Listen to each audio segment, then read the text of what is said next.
Hello guys, പുതിയൊരു വീഡിയോയിലേക്ക് എല്ലാവർക്കും സ്വാഗതം. ഞാൻ നിങ്ങളുടെ സ്വന്തം ആദിത്യ. ഇന്നൊരു അൺബോക്സിങ് വീഡിയോ ആണ്. ഈ കാണുന്ന WWE ആക്ഷൻ ഫിഗറാണ് ഇന്ന് നമ്മൾ നോക്കാൻ പോകുന്നത്. ഇതിനു മുമ്പ് ചെയ്തപ്പോൾ ഒരു കമൻറ്റ് വന്നിട്ടുണ്ടായിരുന്നു അടുത്തതായിട്ട് റാൻഡി ഓട്ടൻ്റെ ഫിഗർ കൊണ്ടുവരുന്നു. ഇന്ന് ഏതായാലും റാൻഡി ഓട്ടനും ഉണ്ട്, CM പങ്കും ഉണ്ട്. ഇത് കാണാനൊന്നും അത്ര രസമല്ല, കാരണം ഇത് മെയിൻ ഇവൻറ്റിൻ്റെ എഡിഷനാണ്. പിന്നെ എലൈറ്റ് എഡിഷൻ ആകുമ്പോഴാണ് കുറച്ചുകൂടി ഒരു ഒറിജിനാലിറ്റി ഒക്കെ ഉണ്ടാവുക. പിന്നെ എന്തുകൊണ്ട് ഞാൻ ഈ ആക്ഷൻ ഫിഗർ വാങ്ങിച്ചു എന്ന് ചോദിച്ചാൽ ഇതാണ് അതിനുത്തരം. ഈ WWE സ്പിന്നർ ടൈറ്റിൽ ഏകദേശം ഒരു 10-12 വർഷങ്ങൾക്ക് മുമ്പ് ഞാനത് കണ്ടു തുടങ്ങുന്ന സമയത്ത് ഇതായിരുന്നു അന്നത്തെ WWE ചാമ്പ്യൻഷിപ്പ്. നമ്മുടെ വേൾഡ് ഹെവി വെയ്റ്റ് ചാമ്പ്യൻഷിപ്പിനേക്കാളും തൊട്ട് മുകളിലാണ് ഞാൻ ഇതിനെ പ്ലേസ് ചെയ്തിട്ടുണ്ടായിരുന്നത്. കാരണം ഇത് ആർക്ക് കിട്ടിയാലും നല്ല മാച്ചിങ് ആയിട്ടുള്ള ഒരു ടൈറ്റിലായിരുന്നു. ഇതിൻ്റെ മെയിൻ ഒരു പ്രത്യേകത എന്ന് പറഞ്ഞാൽ ഈ WWE ഈ ലോഗോ ഇല്ലേ, അത് കിടന്ന് കറങ്ങും പണ്ട്. ഇപ്പോൾ അത് ഇല്ല.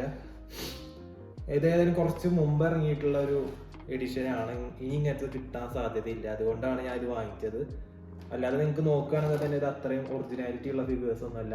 ആകെ ഈ ടൈറ്റിൽ കണ്ടുകൊണ്ട് മാത്രമാണ് ഞാൻ ഇത് മേടിച്ചത്. ഏതായാലും ഇത് തുറന്നു നോക്കാം. ഇത് ഞാൻ സ്മിത്സ് എന്നാണ് മേടിച്ചത്. 20 പൗണ്ടായി ഇതിൽ.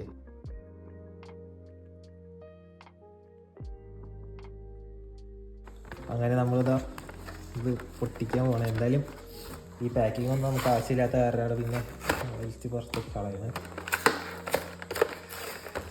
നിങ്ങൾ പണ്ട് മുതൽ കാണുന്നവർക്ക് തന്നെ അറിയായിരിക്കും ഈ സ്പിന്നർ ടൈറ്റിൽ എത്രത്തോളം ഇമ്പാക്റ്റ് ആയിരുന്നു അന്നത്തെ കാലത്തത്. എനിക്ക് ഏറ്റവും ഇഷ്ടമുള്ള WWE ചാമ്പ്യൻഷിപ്പ് ഇതാണ്. അതാ പുറത്ത് അപ്പോൾ എടുക്കുമ്പോൾ ഇത് ഇങ്ങനെയാണ് കണ്ടില്ലേ. അപ്പോൾ നമുക്കിനി ആദ്യം റാൻഡി ഓട്ടനെ തന്നെ നോക്കാം. അപ്പോൾ നമ്മൾ ആദ്യം റാൻഡി ഓട്ടനെയാണ് എടുക്കുന്നത്.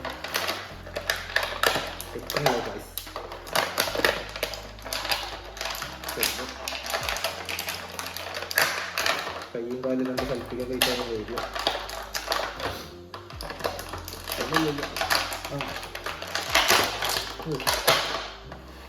അങ്ങനെ റാൻഡി ഓട്ടം പുറത്തേക്ക് കിട്ടി.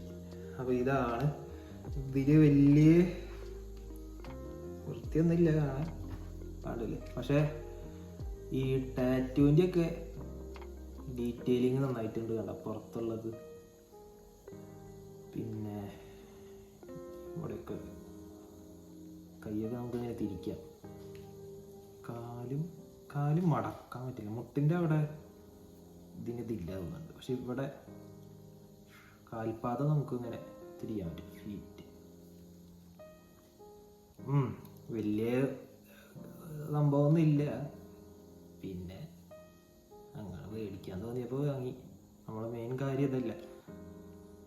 ഏതായാലും റാൻഡി ഓർട്ടൺ നമുക്ക് നല്ല ഒരെണ്ണം പിന്നെ ഒരെണ്ണം മേടിക്കാം. ഏതായാലും എലൈറ്റ് എഡിഷൻ്റെ ഒക്കെ ഉണ്ട് ഇവിടെ, പക്ഷെ അതിന് വില കൂടുതലാണ്. അത് ഒരെണ്ണത്തിന് തന്നെ 20-25 പൗണ്ടൊക്കെയാണ്. അതായാലും നമുക്ക് മേടിക്കാം. ഇത് അത്ര നല്ലൊരു റാൻഡി ഓർട്ടൺ അല്ല. അപ്പോൾ റാൻഡി ഓർട്ടൺ പോട്ടെ. CM പങ്കാണ് ഇതിലും കോമഡി, അത് ഇതിലും വൃത്തികെട്ടത്. നമുക്കത് നോക്കാം. അങ്ങനെ CM പങ്കിനെ കിട്ടി. CM പങ്ക് കുറച്ചും കൂടി കുഴപ്പമില്ല, പക്ഷെ മുഖം പോയി. മുഖം ഇത് വേറെ ഏതോ ഒരാളുടെ മാതിരി. എന്നാലും ഈ ടാറ്റു നേരത്തെ പറഞ്ഞ ഈ ടാറ്റുവിൻ്റെയും ഈ ഗിയറൊക്കെ നല്ല രസമായിട്ടുണ്ട്. പിന്നെ അതാ കയ്യിൻ്റെ അവിടുത്തെ മറ്റേ സിമ്പിൾ, പിന്നെ അതാ എല്ലാം നല്ലത്. ആ പെപ്സിയുടെ ലോഗോ കാണല്ലേ, CM പങ്കിൻ്റെ പെപ്സി ലോഗോ ടാറ്റു ഇല്ല അതിൽ. പക്ഷെ സ്ട്രെയിറ്റ് എഡ്ജ് നല്ല വൃത്തിയിൽ തന്നെ കൊടുത്തിട്ടുണ്ട്. ഇതും ഇപ്പം ഈ പറഞ്ഞ പോലെ തന്നെ നമുക്ക് വേറെ ഒരെണ്ണം മേടിക്കേണ്ടി വരും, കാരണം അത്ര രസമില്ല. അതായത് കുഴപ്പമില്ല. അപ്പോൾ CM പങ്കും ഇവിടെ നിൽക്കട്ടെ. ഇനി നമ്മുടെ മെയിൻ സംഭവം, ഇതിന് വേണ്ടിയിട്ടാണ് ഞാൻ ഈ സംഭവം വാങ്ങിച്ചത് തന്നെ. ഇതാ WWE ചാമ്പ്യൻഷിപ്പ്. ഇത് ശരിക്കുള്ളത് ഇങ്ങനെ കിടന്ന് കറങ്ങുമായിരുന്നു ഇതിൻ്റെ ഉള്ളിലത്തെ. പക്ഷെ ഇത് ഗൈസ്, ഇതും കറങ്ങും. ഇതും സ്പിന്നർ ടൈറ്റിൽ തന്നെ കണ്ടില്ലേ. അതേതായാലും നന്നായി. എനിക്ക് ചെറുപ്പം തൊട്ടിട്ടുള്ള ഒരു ഇഷ്ടമായിരുന്നു ഈ ബെൽറ്റിനോട്. പണ്ട് ജോൺസിനെയും റാൻഡി ഓർട്ടനും CM പങ്കും എല്ലാവരും ഇതായിട്ട് വരാറുണ്ടായിരുന്നു. എല്ലാവർക്കും ഈ ബെൽറ്റ് നല്ല രസമുള്ളതായിരുന്നു. അപ്പോൾ ഏതായാലും കൊള്ളാം. ഇതിലും നല്ല അടിപൊളി ഡീറ്റെയിലിംഗ് ഒക്കെ കൊടുത്തിട്ടുണ്ട്, ശ്രദ്ധിച്ചു കണ്ടോ. ഇവിടെ WWE ചാമ്പ്യൻഷിപ്പ്, WWE അതൊക്കെ കൊടുത്തിട്ടുണ്ട്. ഇതിൻ്റെ മെറ്റീരിയൽ നന്നായിട്ടുണ്ട്. ഏതായാലും ഇതിനെ രണ്ട് വെച്ച് നോക്കുമ്പോൾ ഇതെന്തായാലും നന്നായിട്ടുണ്ട്. ഏതായാലും നമ്മൾ ആഗ്രഹിച്ച പോലെ തന്നെ ഈ സ്പിന്നർ ടൈറ്റിൽ നമുക്ക് കിട്ടി. നമുക്ക് എന്തായാലും റാൻഡി ഓർട്ടനെയും CM പങ്കിനെയും കുറച്ചുകൂടി നല്ല ക്വാളിറ്റിയിലുള്ളത് എലൈറ്റ് എഡിഷൻ്റെ മേടിക്കാം. അപ്പോൾ ഇതൊക്കെ തന്നെയാണ് ഇന്നത്തെ വീഡിയോ. മറ്റൊരു വീഡിയോയുമായി നമുക്ക് അടുത്ത ദിവസം കാണാം. നിങ്ങൾക്ക് ഏതെങ്കിലും സൂപ്പർ സ്റ്റാറിൻ്റെ ആക്ഷൻ ഫിഗർ നമ്മൾ അൺബോക്സ് ചെയ്യാൻ താല്പര്യം ഉണ്ടെങ്കിൽ അതൊന്ന് കമൻറ്റ് ചെയ്യുക. നമ്മൾ കാണുകയാണെങ്കിൽ ഉറപ്പായിട്ട് അത് വാങ്ങിക്കുക.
Close to me.